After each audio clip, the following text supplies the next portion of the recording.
Howdy, welcome on in, fellas. We got a good one for you today. What did I tell you? I knew Vucevic was gonna get that steal just because of what I said and how I said it. He had a 4-game outlier where I think it was even dating back to last year where he got that steal. Unfortunate, it happens. We knew it was going to happen, so that's what made it a little bit better. But I still think with the strategy we're doing with role players, obscure position props, center getting steals, Al Horford was just 1 point away from, we're 1 point away, and then a center getting a steal away from really hitting on this one. And then Kelly Oubre just had too much of a late game, got an extra assist in, and was able to hit or crush that potential 10x play for us. But and the one on the right, this was a MVP push, and then this one, of course, this was from the YouTube video yesterday. This was the free play. So once again, for the free, Al Horford, 1 more point. I did have another play, so I was gonna put this Al Horford assists in here for this one, and of course that would have made it a lot better. But I really wanted to spread Al Horford pause. I think Al Horford is a really, really good player because I think they use him a lot, but they don't give him a big enough threshold on responsibility. Corner threes, loose balls, like everyone get out in transition, just having him there to get the ball and push it up the court. And so, but the thing is when the team is hot and teams are scoring, it's going to be a less opportunity for him. But I'm happy, 100% happy with these plays. Let's keep it pushing. Real Friends of Football, this is our umbrella. We have 35,000 subscribers total with RFF Picks and our main channel, Real Friends of Football. That one has about 34 point something, about to hit 35K on its own. Follow us on Instagram, follow us on Twitter, follow us on TikTok. I think we're about like 10K threshold around separately with TikTok, and then separately also with Instagram. We are growing the X. Winnable is the best way to reach us and get all of our plays. Once again, this play to the right, the Kelly Oubre break, this one was available for the MVPers. We have also transitioned to where I need to see, let me see how many spots are left actually real quick, guys. Give me a moment. Let me see how many spots are left. Let me go through my phone.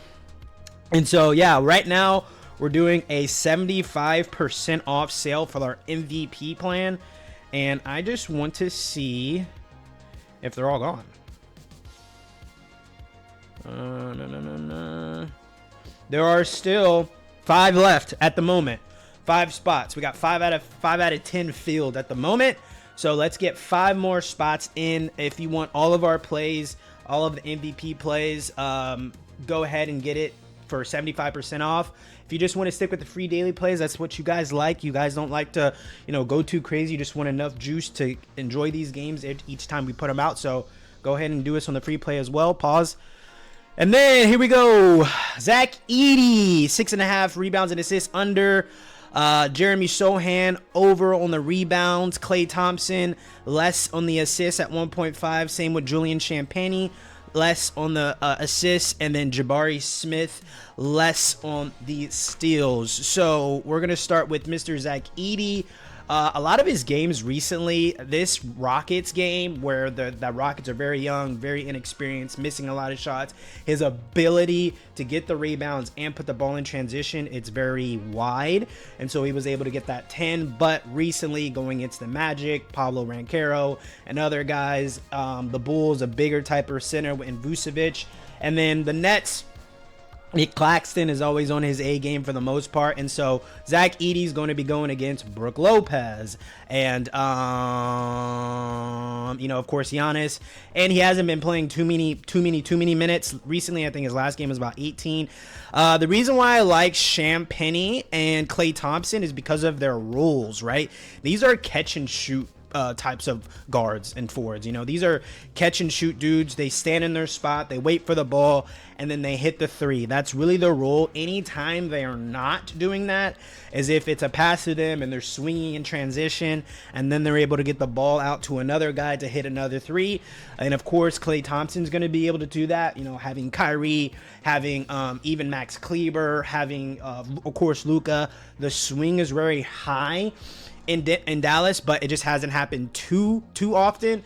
And with Julian Champagnie, I think he's the primarily with Devin Vassell out, the 3-point shooter, to where if there is going to be any type of rotation, I mean, Malachi Branham can definitely be a part of that rotation.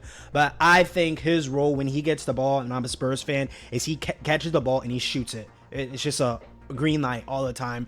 And then Jeremy Sohan, Victor Wembanyama had a really bad game yesterday, and Victor Wembanyama, he really responds in two different ways. He responds in an aggressive way of scoring and blocks, and then another way he'll respond is in an aggressive way of getting a few points, but very rebound heavy and very assist heavy, very defensive. It just depends on the approach, the scheme, and how he's feeling.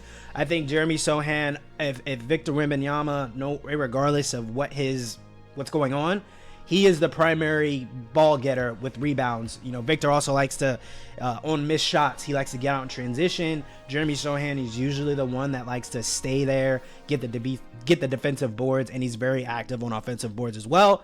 And so, and you've seen his trim. And then Jabari Smith, I do believe that the one block he had against steal he had against the Spurs 2 games ago, it's an outlier.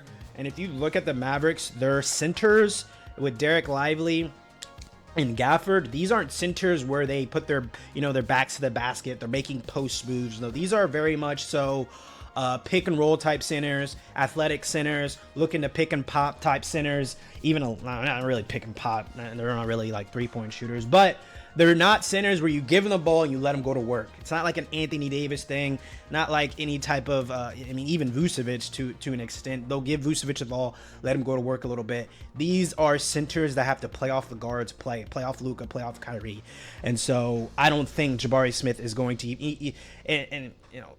even their forwards are all the same. Max Kleber, anyone that plays that forward position. The only people that actually put their backs to the basket is Kyrie and Luka. I would have to say, yeah, those guys are probably the only ones in their guards. So Jabari Smith, I don't think he'll even have an opportunity forward against center to even get that steal. So that's what we have for you guys today. Hope you like it. Hope you enjoy it. See you guys on the next one. Let's cash it.